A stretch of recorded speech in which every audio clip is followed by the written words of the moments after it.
Hello, everybody, and welcome to a special bonus episode of the Spoiler Warning podcast, where we're going to be talking about the 2025 Sundance Film Festival.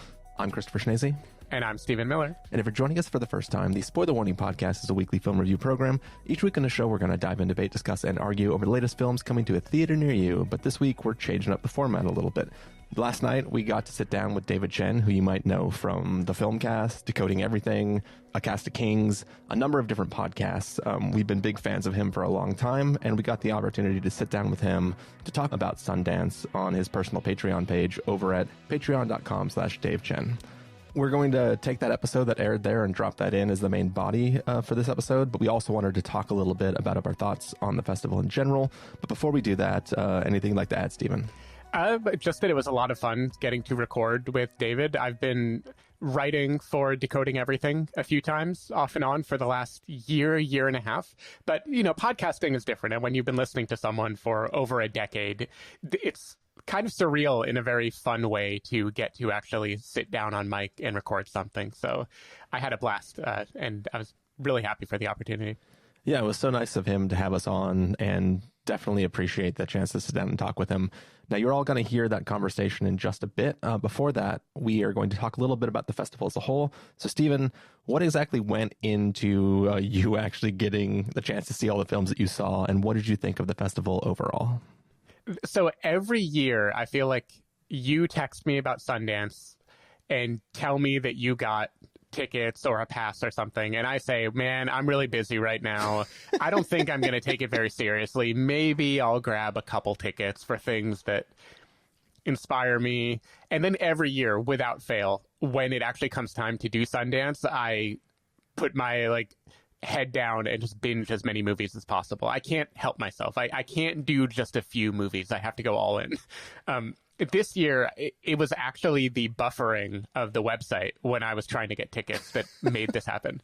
Because I made a list of movies that I wanted to watch from reading the descriptions.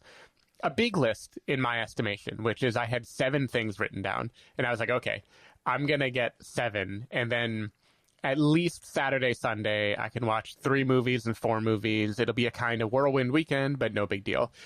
And then their website just would not load. It took like 10 minutes to try to get one individual movie ticket. And I was thinking, this is crazy. I'm not going to be able to see anything this way. So then I said, fuck it, clicked the $800 all-you-can-eat buffet pass, and that started this chain reaction that led to me, like you, basically doing nothing but watching movies for 4 days. And I enjoyed it, but, you know, there's something about a digital festival that's almost too much of a good thing. Like, you almost want the confines of a physical festival where you have to go between movie theaters, you have to wait in a line, you have to add some buffer to keep you sane. And in a world where you can always just squeeze in one more movie if you click play, it is really, really, really hard to maintain any kind of balance.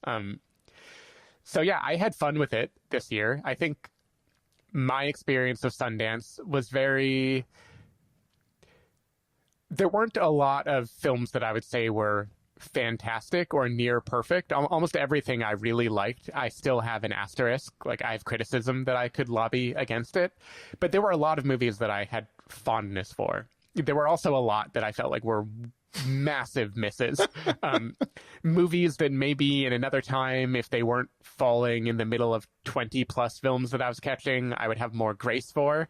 But because of this strange rule I have where I do not ever allow myself to walk out of a film or stop watching it, if I hit play, I'm strapped in, I'm watching it. Even if I hate the first 10 minutes, I'm like, yeah, we're riding this, drive it till the wheels come off, I cannot leave.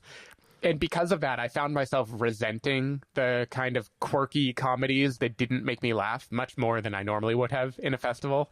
But overall, I liked far more than I disliked in this movie. I think it was probably 2 to 3 things that I quite liked versus things that I didn't like as much. How about you? And real fast, did you give everything the same shake? Did you have one spot that you watched everything on the primary TV? Did you switch to an iPad at any point in time? Like, was there any difference that you gave to any film in the festival? I did almost everything on the TV. I watched one single movie on my computer monitor instead. I shook things up in that I was sitting half the time and walking on a little treadmill the other half the time just to try to keep the blood flowing. Yeah. I will admit there was one documentary that I scheduled just so I could do physical therapy exercises, because a documentary, I feel like you can look away for 20 seconds at a time and be listening and you're picking up on it, right? There's not fictional characters. There's not plot points that you're going to miss. So I multitasked a little bit, but for the most part, it was all sitting in the same living room with the same TV, headphones every single time, because it just feels like the right way to do it. Yeah. I did the same, right? I have a nice big projector screen. I did headphones, watched the films that way. I had actually bought my ticket a little bit earlier this year, which turned out to be sort of, in a way, it was a whoops-a-daisy, right? Because usually it's like, I know the festival's coming out. They've just announced the films. I should look and figure out if there's ones that I want to do. And I was like, I'm a little bit more prepared, right, leading into a festival. Right. This year, because I had got like the all-you-can-eat pass at like 2 a.m. one morning, like while I was like in a daze, and just kind of like went up, bought it, was like, all right, I'll look at things in the morning, and went to sleep, got up and was like, oh man, I don't know what's going on. It gave me so much time to procrastinate, because the thing about the all-you-can-eat pass is you didn't even have to reserve films this year. While your pass was active for those 4 days, you could just click unlock. It would unlock, and then you could start playing. So I didn't have to think about it. And then the week of the festival, I was like, oh shit, I should have thought about it. And I had to scramble sort of last minute to put together what my schedule is going to be. But the benefit to doing that is because I was just mainlining the entire festival. Yeah, there was things that didn't work for me, and there were other things that were just okay. But when you can only schedule like, 4 to 6 things, those things have to fit. Right. Otherwise, you feel a little bit disappointed. When you're just mainlining, you're just like, oh, maybe I'll get the next one. And it's like a thing where as you go, it is just you're just churning through them, and you can kind of watch the entire festival as sort of like one major experience. And then my pattern was I'd get up super early in the morning, like what are we talking? Like 5 a.m. And I'd start my first movie at 5:30, and then as soon as the credits hit, it was like bathroom, make food. Like I threw food in the crock pot. So like in the middle of the day between between movies, I could just grab that, set it in front of me, and then eat that while the next one started. And it was like my downtime was however long the credits were. And then I would skip the Q&A and just jump to the next one and start going, which is, I'm pretty sure, the only way to end at a decent time when you're watching 7 to 8 movies a day. Yes, I can only imagine. I topped out at 6 movies a day, so you had me pretty handily beat. One difference in our setups is my home theater is not where I live, right? Like I have the place where we record, which is the place that I work out of, but it isn't where I sleep. It isn't where I wake up. It isn't where Joanna is walking around.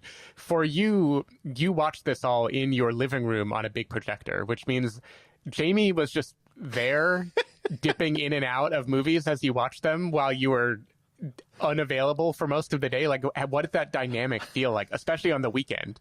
Well, I mean, half the festival, right, was work days where she had other obligations. The weekend, she also had some other things that she was doing or her own obligations that she participated in. So she actually didn't join me for watching anything because she had other stuff going on. It worked. It happened to work out perfectly this weekend because of what our schedules were. She actually had an away field trip thingy over the weekend too that kind of like took her away. So it totally worked out.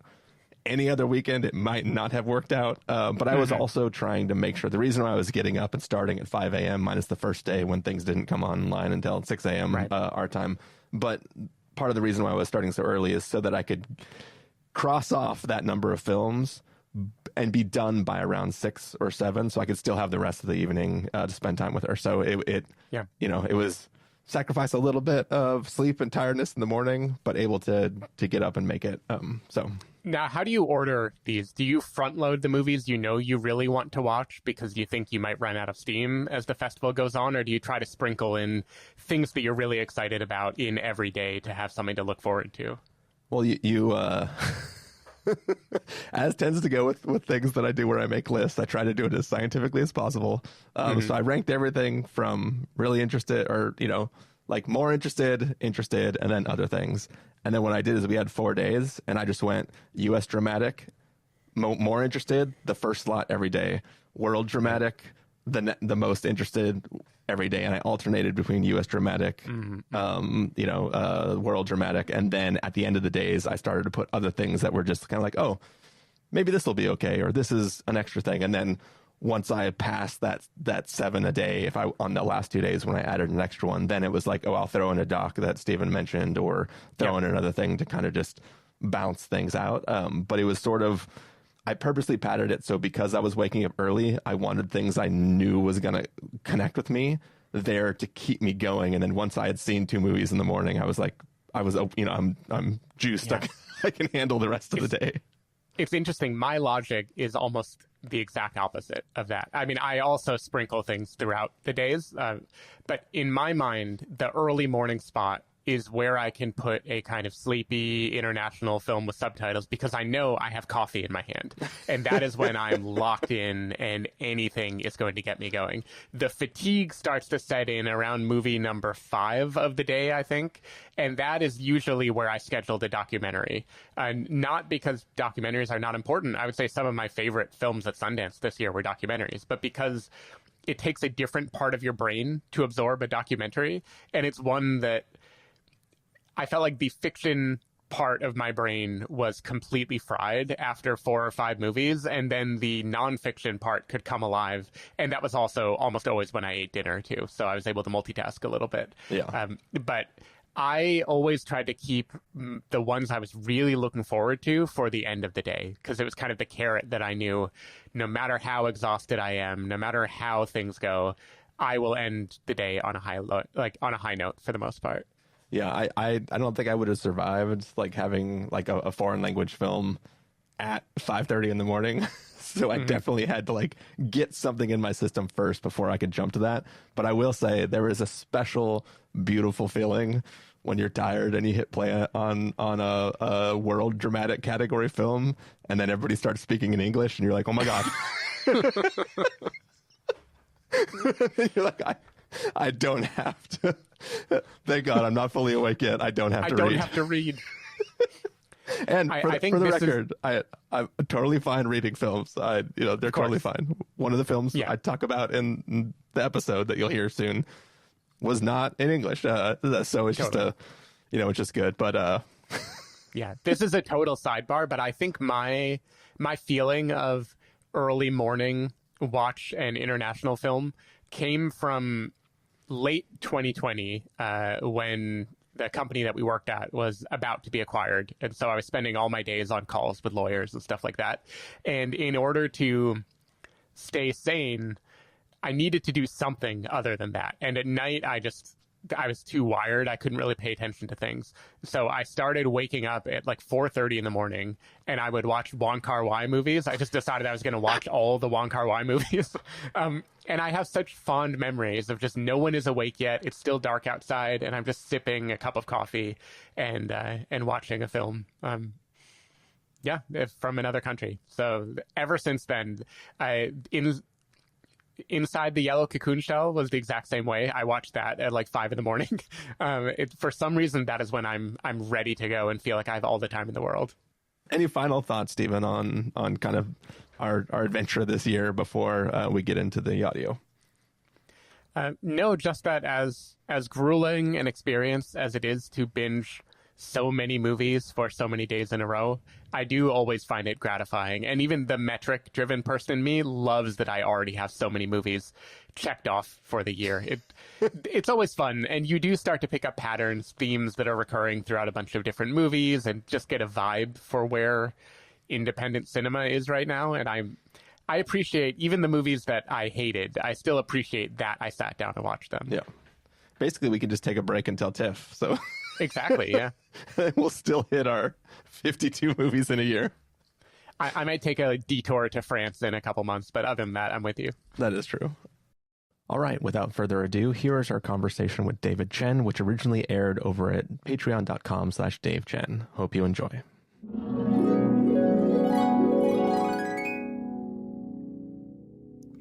Hello, everyone. It's me, David Chen. I'm here with Christopher Schnese and Stephen David Miller from the Spoiler Warning Podcast. We are here to talk about the movies we saw at Sundance Online 2025. Guys, let's start by talking about how many movies we actually ended up seeing this version of Sundance. I will say I watched 13 movies through Sundance's online portion this year, which I was pretty happy with. I wish it could have been more. I wish they'd had more days for us to watch stuff, but was able to get through 13 movies. Stephen David Miller, how about you? I managed to catch 22 movies at the festival this year, which was pretty tight over 4 days. I'm not going to lie. I'm not positive that I like movies anymore, but I'm trying to keep a good attitude about them. And Christopher Schnese, how many movies did you watch?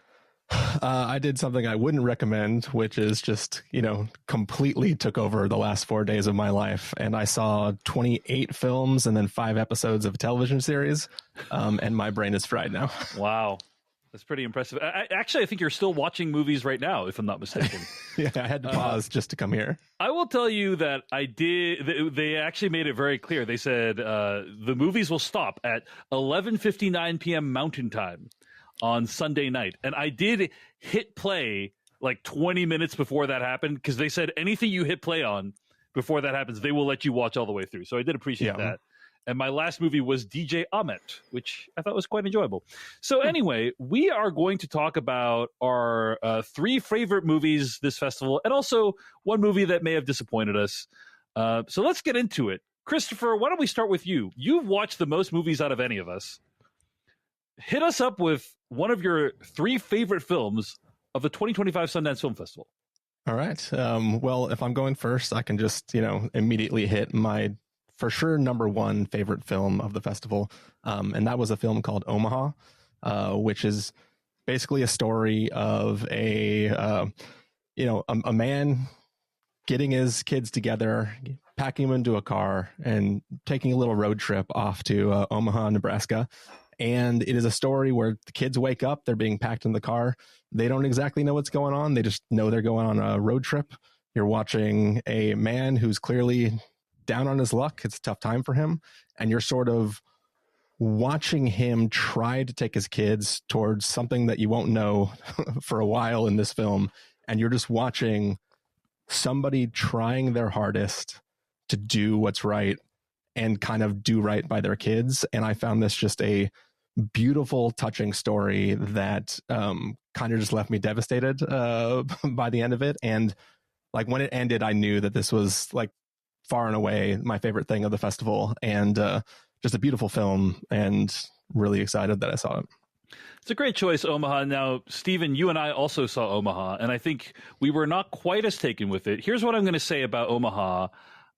There's 3 central performances in this film. It's the dad and the 2 kids, and they are all awesome. Like, this is probably some of the best child acting I saw at Sundance overall. I think they have great chemistry. They're completely believable.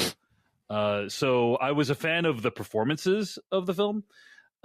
Was not a fan of how the plot played out, and particularly I was not a fan of like how some of the components of the final act revealed themselves. But overall, there's a lot to like here. Stephen David Miller, what do you think? Yeah, I was actually quite taken by Omaha. Like you mentioned, I have a few notes, mostly about, I would say, the very, very end of the film. But one reason I go to Sundance is to cry. It's what I want. It's what these kind of indie dramas do very well. And Omaha, more than any other film of the festival, gave me just that good, deep cry. And for that, because of the wonderful performances, the kind of naturalism of a parent with his kids, some of the most moving moments to me had nothing to do with drama. It's a conversation with the dad about whether he would rather eat poop or boogers. It's like little things that are just like very human of a parent trying their hardest. And that carried me through any dramatic qualms that I had with this movie. So overall, I would still give it a strong recommend. They nailed the naturalistic dialogue for this film. And also John Magaro, in my opinion, is going from strength to strength these days. For those who don't know, he was recently in The Agency on Paramount Plus. He was the husband in Past Lives, and I particularly appreciated him in September 5. or September 5th, however you want to call it. He's great in that film as well. He's become one of my favorite actors to watch, and he does do a good job in this movie. So Omaha, great choice for your, favorite film of Sundance Film Festival this year, Christopher Schnese. Stephen David Miller, let's talk about a movie you chose to highlight. Hit us up with something that you really liked. All right, I am going to pick one that I think will be a little divisive among this audience, and that is a movie called Sorry Baby, the debut by Ava Victor, who is a comedian that I was unaware of before. Have you ever listened to Tig Notaro's stand-up special live? Which she recorded it basically the night that she learned she had cancer. And it's this combination of heavy drama with complete deadpan humor. And the way it mingled Tig Notaro's style with this really intense subject matter made it kind of beautiful and very human. And to me, Sorry Baby is probably the closest I've seen to that in movie form. It follows a grad student / eventually professor named Agnes, who's working in a small East Coast town at a university. And for the first maybe 30 minutes, she's just living her life. She's a little bit eccentric, a bit quirky. She loves other people, but she has a very dry sense of humor. And then over time, the movie flashes back to show us things that may have informed how she became the person she is. And at certain points, I don't want to spoil it, but this movie becomes both very emotionally moving, I would say, and then also an incredibly dark, black, comedic conversation about the response people have when you go through something difficult. Like, how are you supposed to be a person? How are you supposed to talk to other people about the difficulties that you've experienced? It's all kind of about the absurdity of living and going on moving in a world that does not make sense. And for me, I just found it completely charming and unlike anything else I've seen in a while. I think Ava Victor is a voice to be reckoned with for a long time. Yeah, I think this is one of the... this movie, Sorry Baby, at Sundance had a lot of buzz this year, kind of a quintessential Sundance movie, heralding the arrival of a bold new voice. Christopher Schnese, I'm curious, did you see this one and did you have thoughts on it? Yeah, I did catch this one as well, and I'm a big fan of it. Tonally, it, that sort of dry humor aspect of it didn't 100% work for me the entire time, but I think there are so many super interesting conversations around the topic that we're not saying, that the way it goes into it, and even the first person account of the events that take place in this film, the way it handles that and the thoughts behind what it means and what was it like to go through it and how other people see those conversations, I thought all of that was super, super compelling and really made this stand out as a film to see. But yeah, I totally was a little bit all over the place with kind of the humor aspect of the story it was telling. Well, Sorry Baby has been acquired by A24, and so you will probably be able to see it. I'm guessing sometime this year. We'll see. But one of the bigger films to come out of the festival, Sorry Baby, and it's one of Stephen David Miller's favorite movies from Sundance 2025. I will start by talking about, let's talk about The Perfect Neighbor. Now, one of my guilty pleasures is watching YouTube videos of police body cam footage. And I don't feel good about myself. I don't feel good admitting that I watch these videos sometimes. But there is something undeniably compelling about them. And this movie, The Perfect Neighbor, is a film composed primarily of police body cam footage. It's about a stand your ground law incident that happened, I think, in Florida. And what it does is it amasses tons of police body cam footage from a lot of different officers over an extremely long period of time, like many, many months, and assembles a narrative out of it. And it is highly engrossing. And you also feel this dread kind of building up throughout the movie because you know that things are heading towards a collision course in a way that is going to be very bad and explosive. And so, yeah, it's this kind of, not only is it narratively and formally interesting, but it also illustrates how sometimes these laws can actually produce injustice. And so I found it to be quite engaging. I think Stephen David Miller, I know you saw it. Christopher Schnese, did you check out The Perfect Neighbor at Sundance this year?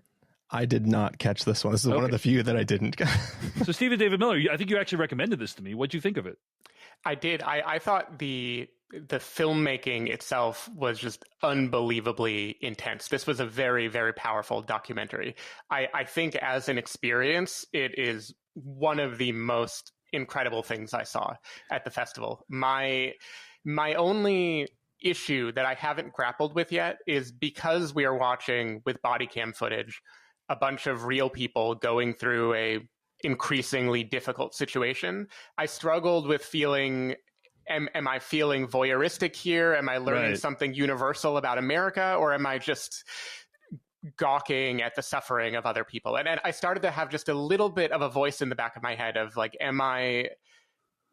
I was deeply moved by it, but I almost felt like I was so close, so intimate to these people going through difficult things. I felt a little uncertain on my ethical involvement in it, but it's a mind-blowing experience. It is a raw, visceral, gut-wrenching experience for sure.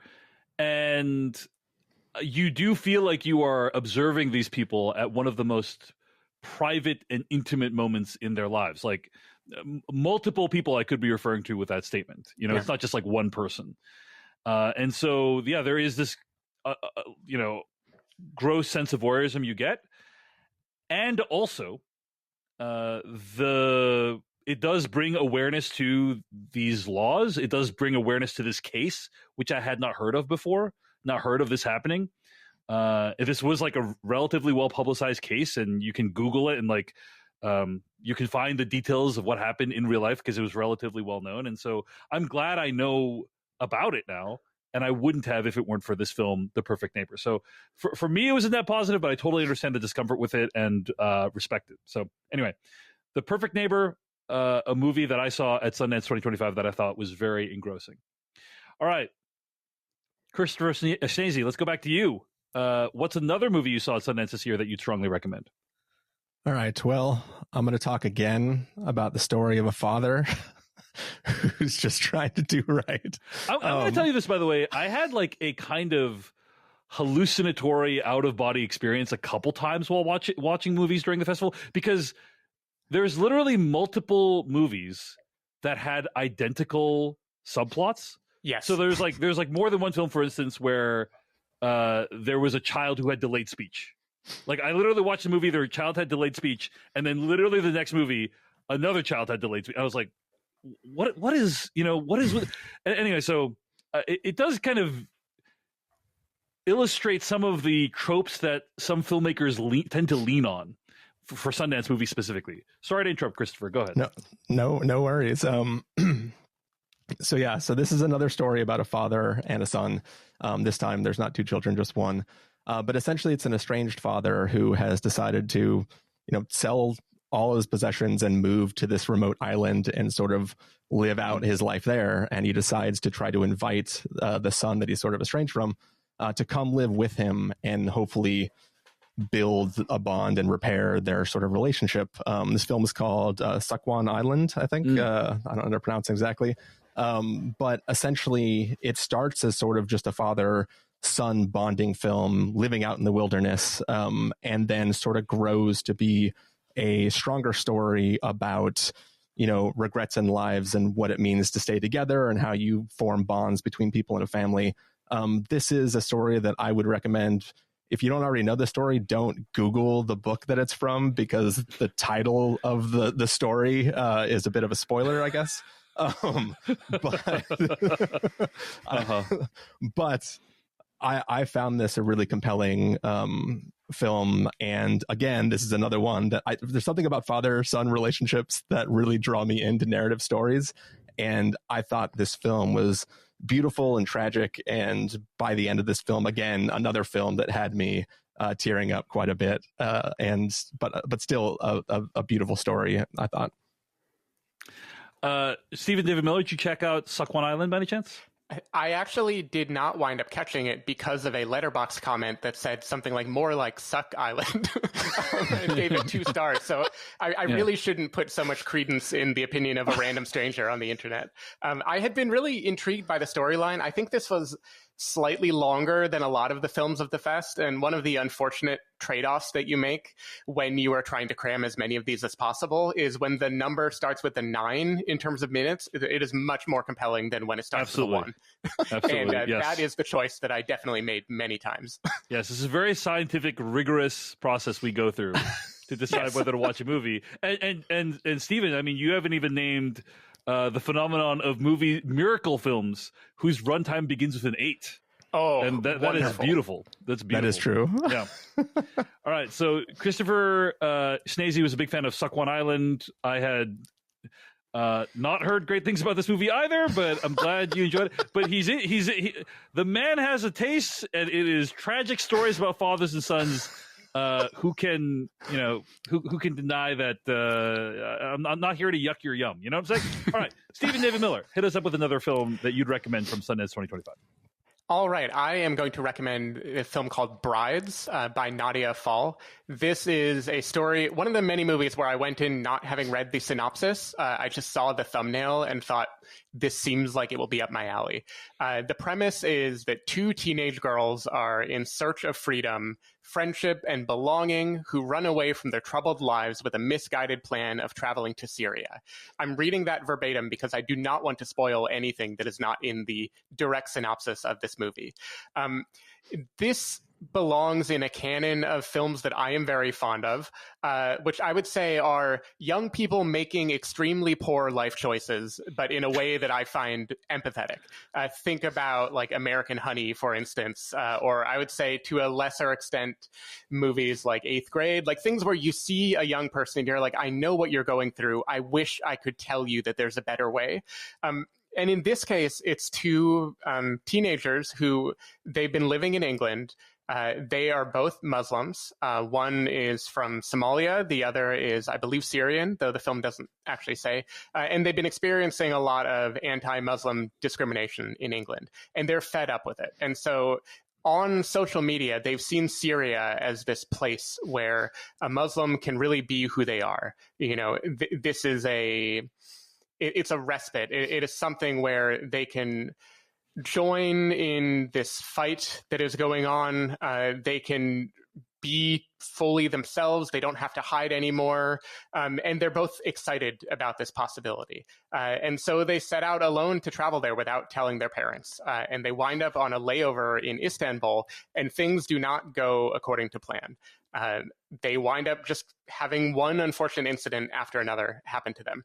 And through this whole movie, I keep thinking, dear God, what are you doing? Please don't make that decision. But the 2 young leads are so delightful. The banter that they have with each other, the kind of infectious optimism they had, I found it very moving and also unsettling in a good way.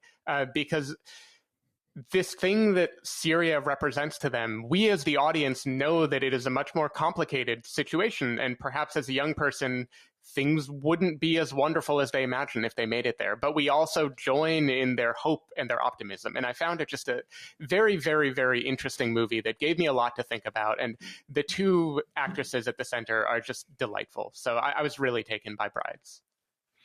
Christopher Schnese, did you have a chance to check this movie out? I did, and I was also a fan of this kind of road trip movie, but has other sort of overtones that are maybe darker than your average road trip film. But yeah, as was said, like the performances of these 2 girls are fantastic, and I really vibed watching them go on this journey. Like Stephen felt, I was constantly going like, okay, come on. You don't have to do this. But I think it was just a joy to see them go. I kind of wish their destination was different and maybe had different motivations behind it. But I think I enjoyed the journey that they took together while I was on it with them. Excellent. Well, the movie's Brides, and it was also critically acclaimed, had a lot of buzz coming out of Sundance. I assume you'll be able to see this movie at some point soon. I want to throw a shout out to Predators, which is a documentary about To Catch a Predator. And it uses a lot of archival footage from the sting operations that they conducted from To Catch a Predator. And it's essentially an indictment of the entire enterprise. It's essentially about why To Catch a Predator was bad and the people involved should feel bad. And I thought it was very fascinating because essentially To Catch a Predator combines the voyeurism, Stephen David Miller, that you were talking about earlier, like society's desire to watch the downfall of these schlubby dudes that are trying to have sex with underage children online, and see them humiliated. You know, like there's a sort of raw desire that people have to watch this depravity and watch these people's lives end. And this movie tries to explore why that is, but it also kind of condemns the entire enterprise. And like its position, I think, is that this was a net negative for society.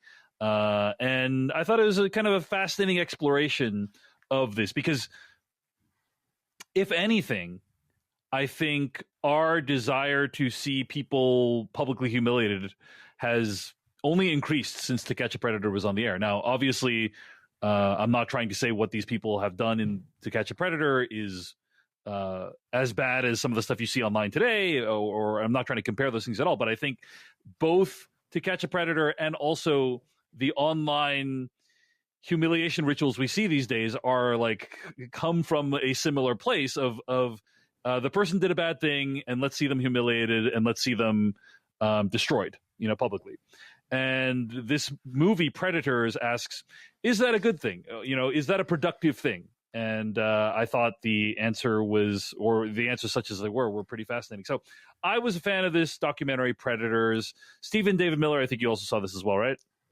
I did, yeah. I loved Predators. I'll be honest, one reason I haven't mentioned it is because I was certain someone was going to bring it up already, because it is such a just undeniably powerful documentary. I think on the Filmcast, you like to talk about movies that ask the question, but who is the real blank of the title? Who are the real title of movie? Right? Exactly. Yes, and that is the question that you can ask of this movie. It's very pointedly called Predators because it's asking the question, who are the real predators here? Right. Very much. I mean, this is a doc where just the elevator pitch hooked me. I knew I just wanted to revisit, like, To Catch a Predator. Wasn't that a kind of fucked up series when you think about it? And it's true for the obvious reasons of entrapment. It's true for the voyeuristic reasons. But what I wasn't expecting is how much this film keeps digging deeper and deeper and deeper. I feel like every 20 or 30 minutes, there was a shift in the movie and it had a completely new aspect of the phenomenon to explore.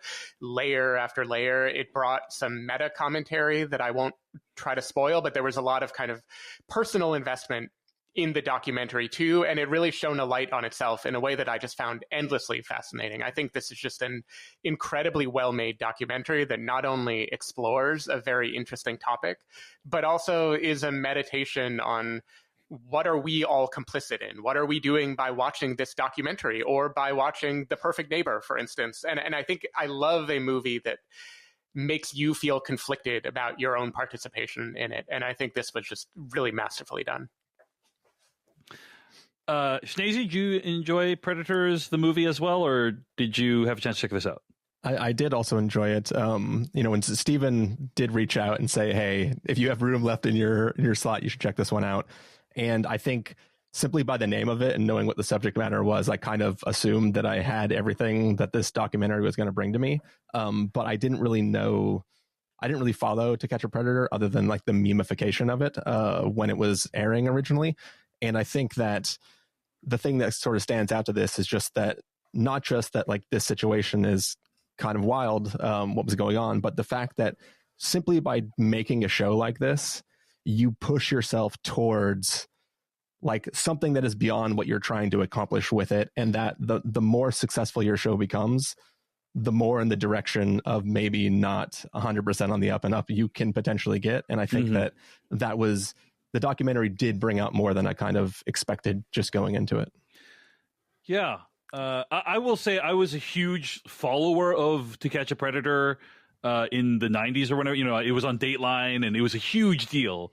And I remember watching very engrossed in the episodes and then also feeling gross afterwards and feeling like something about the way they're doing this doesn't feel quite right.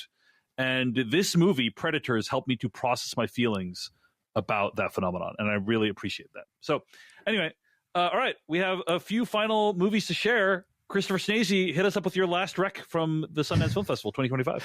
So I'm 0 for 2 so far. No, sorry. The first one. No, I guess you were still. Yeah, Stephen David Miller liked that one, and we didn't even see Sukkwan Island, so who knows? Terrible name for a movie, by the way. Yeah, it is. I hope I'm even pronouncing it correctly. They don't say the title in the movie, like they say it, but it's it's French accents. And, I see. Okay. Yeah, I didn't quite pick it up. All right.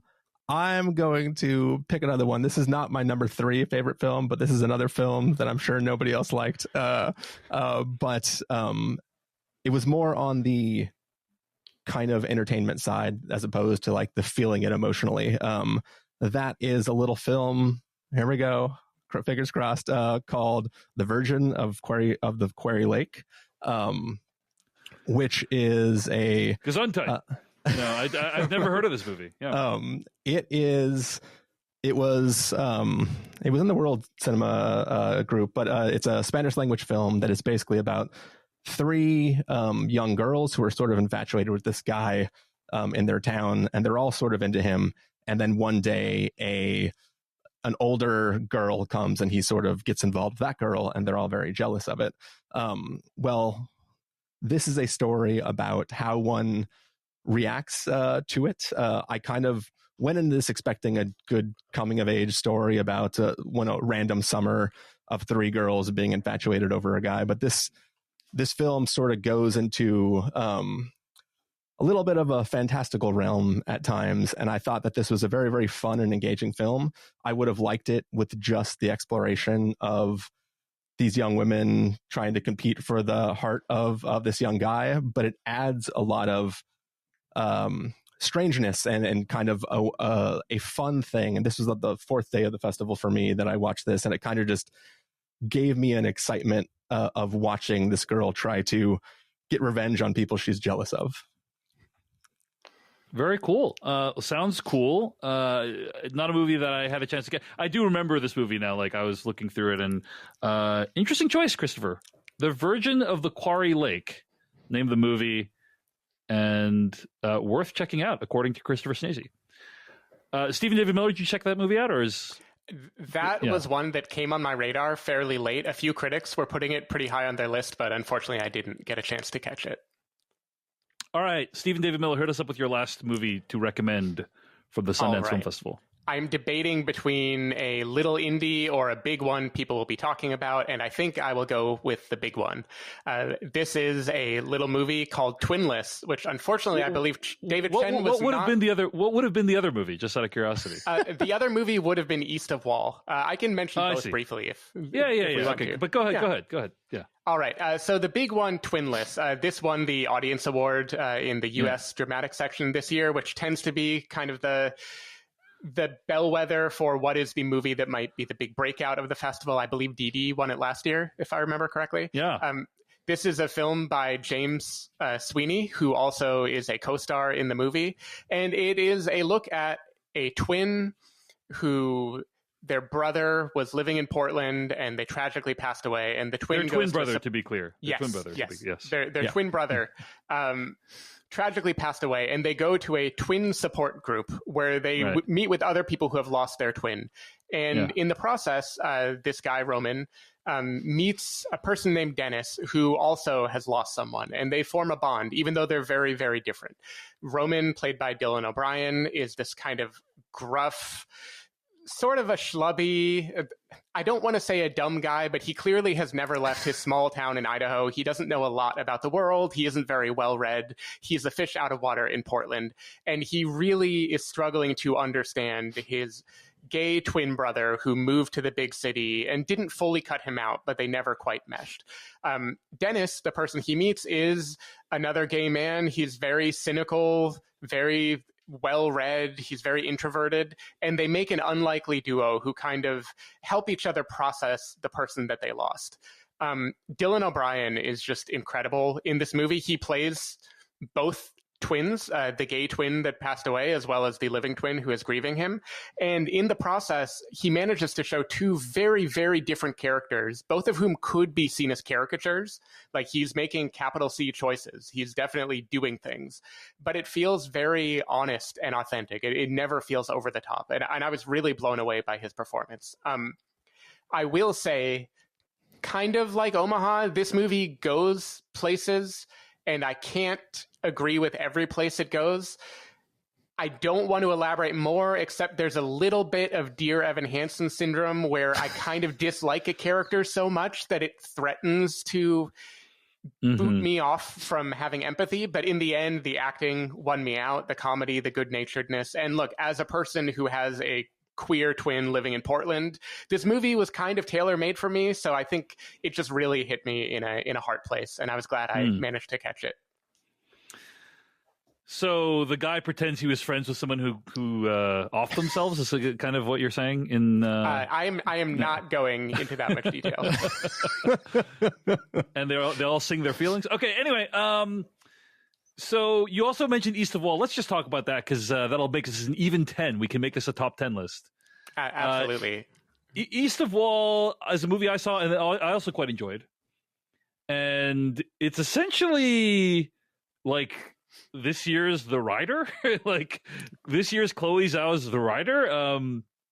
It's a movie about this woman, Tabitha, who has a horse ranch, and she also takes in teenagers just to raise them because they're from troubled families, broken homes. And it's based off of this true story. Apparently the filmmaker found this person by accident and decided to make a movie about them. So it's this kind of hybrid docudrama, as it were. And I thought it was also another quintessentially Sundance movie, like in a good way. Tabitha, I think, is an incredible screen presence. Kind of just this person who, whenever they're on screen, they're really compelling. And they're not an actor, right, as far as we know. And there's some really spectacular horse scenes in this movie, just some great horse cinematography that I thought was great. So anyway, really lovely, beautiful film, East of Wall. Stephen David Miller, what were your thoughts on this movie? I echo yours, including the comparison to The Rider. I mean, this is the kind of movie that is just my bread and butter at a festival like Sundance. Stripped down, mostly non-professional actors, except one or two familiar faces. Jennifer Ehle and Scoot McNairy show up to kind of bring a little bit more dramatic gravitas. But like you said, Tabitha is just captivating whenever she's on screen. And she's the kind of person that if you invented her in a drama, if someone in Hollywood wrote it, it would feel very inauthentic and awkward and just wouldn't land. And you, even without knowing anything about the film, you can tell these are real people who are playing 90% themselves. And I am just a sucker for that. I found this very emotional and beautiful and just a good close-up look at a very specific community in the Badlands and the things that they go through to get by. East of Wall won the Audience Award for the next selection at the Sundance Film Festival this year, so I do assume you will have the opportunity to see that movie as well. All right. I will mention one last movie to round out our 10 favorite films of the Sundance Film Festival. Zodiac Killer Project. And I talked a little bit about this on the Filmcast recently, but essentially there is this guy named, I think Christopher Shackleton, right, is the name of the filmmaker. And he is a master, Charlie Shackleton, I apologize. He is a master of what I would describe as spite-based filmmaking. He made a movie called Paint Drying, which is designed to highlight inequality in the British film classification system. And now he's made this movie called Zodiac Killer Project, which is titled such because he had the rights to make a movie about the hunt for the Zodiac Killer and then lost the rights because it was based off this book. And then he decided to make a movie about what the movie would have been that he would have made. And in doing so, it becomes a deconstruction of the true crime genre.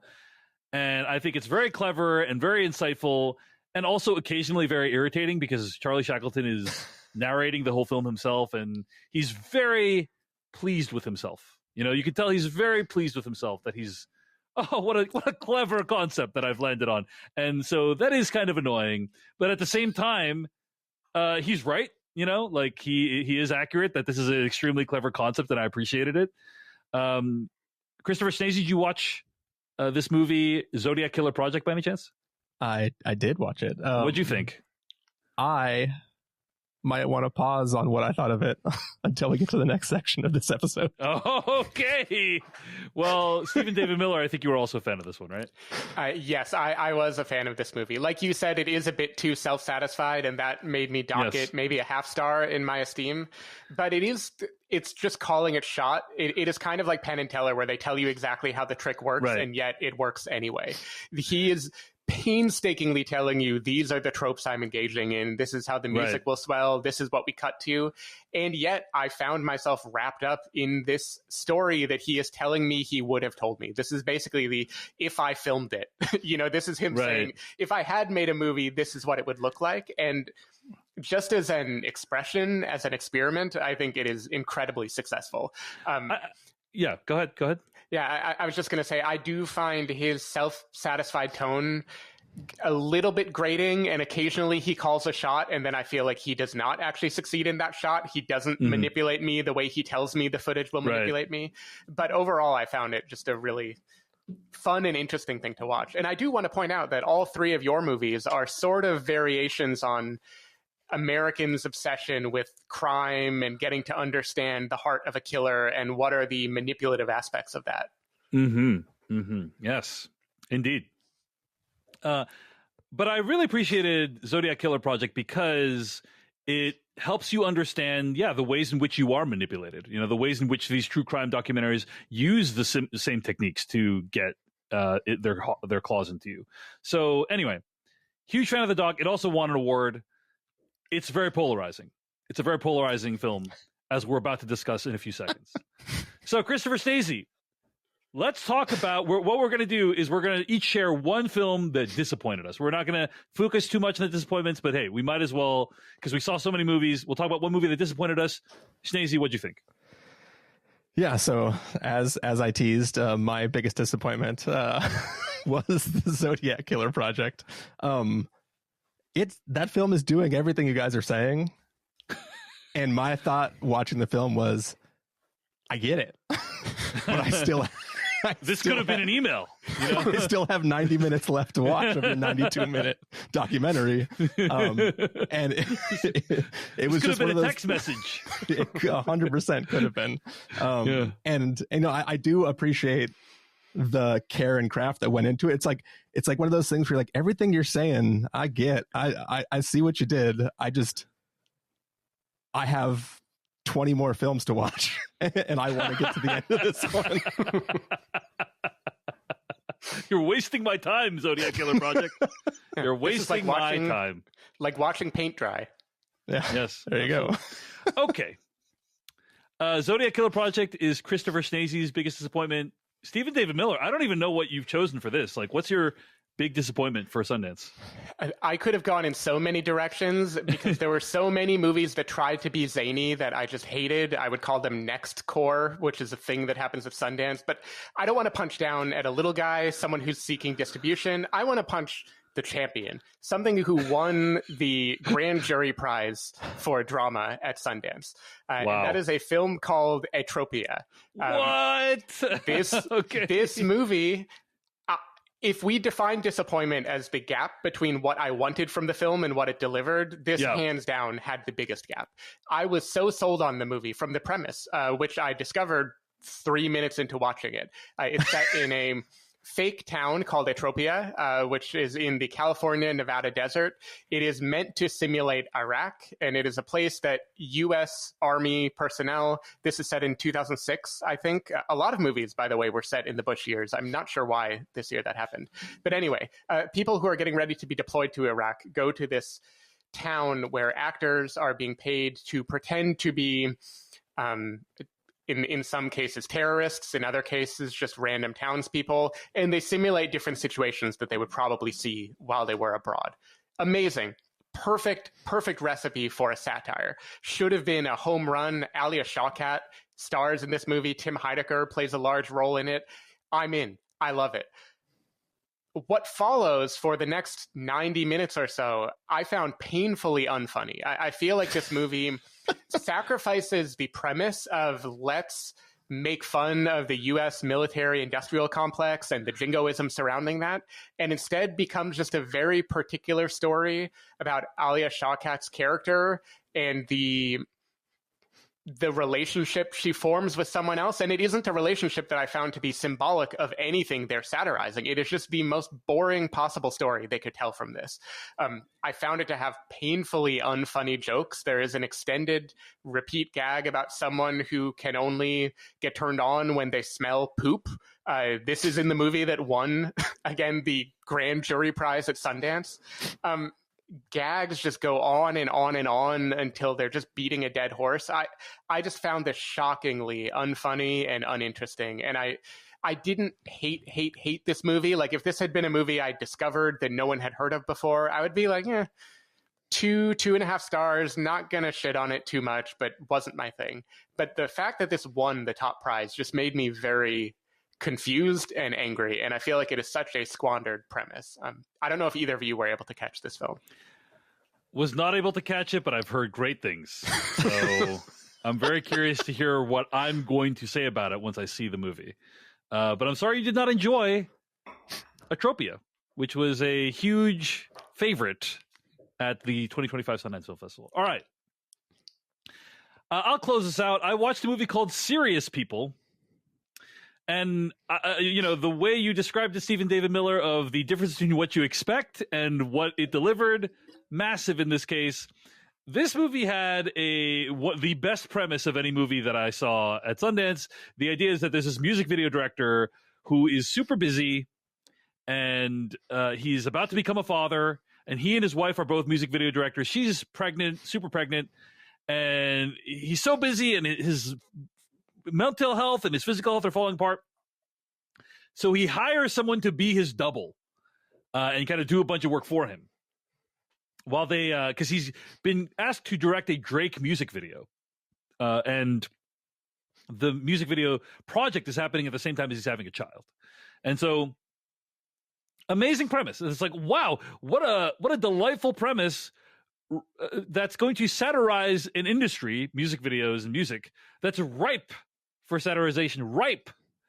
And unfortunately, the movie is an absolute chore to sit through. It is the scenes play out in these long, continuous shots that are like wide-angle shots, and it is stylistically completely unengaging, which is shocking because these are music video directors. Like, they're the people that know the most how to grab your attention, and probably I think they were like, oh, we can't. Like, this is a serious Sundance movie. We can't use all the tricks of the trade to get you to pay attention. But I think they go so far in the opposite direction that the movie, for me, was a near total failure, and that's very unfortunate. Because, again, like, Drake is a major figure in the film. Like, it's very topical. And sadly, did not enjoy Serious People. Either of you have a chance to watch this movie? I did. I will say that I think what could have saved that film is just more challengers.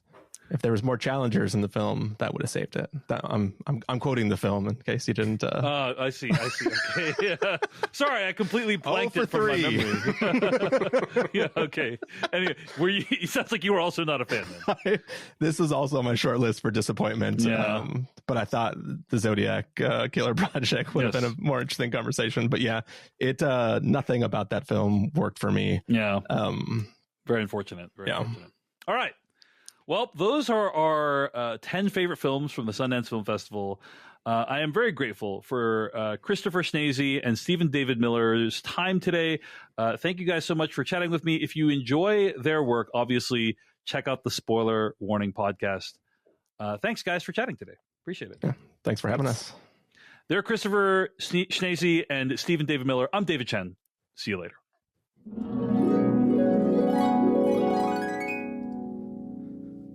All right, we are back. Hope you enjoyed our conversation with David Chen as much as we did.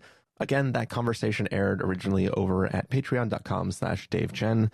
Head over there to subscribe and hear more from him. For now, Stephen Miller, if people want to find you that for a week, where can they do that? People can find me at Threads or Blue Sky at sdavidmiller or sdavidmiller.com. People can find me at ChristopherInRealLife.com or ChristopherIRL on a number of social platforms. You can find the podcast over at thespoilerwarning.com, where you can get a bunch of the back episodes of the show. If you want to subscribe to the show, you can do so on Overcast, YouTube, Apple Podcasts, or wherever podcasts are found. If you want to know when the episodes go live, you can follow us at twitter.com/spoilerwarning, facebook.com/thespoilerwarning, or instagram.com/thespoilerwarning. If you want to get a hold of us directly, you can send an email to fans@thespoilerwarning.com, or you can use the contact form on our site. Music for this episode will come from a track selected from artlist.io, so hopefully you're enjoying that. And yeah, we'll be back next week with another regular review, and we'll see you then. Bye. Bye.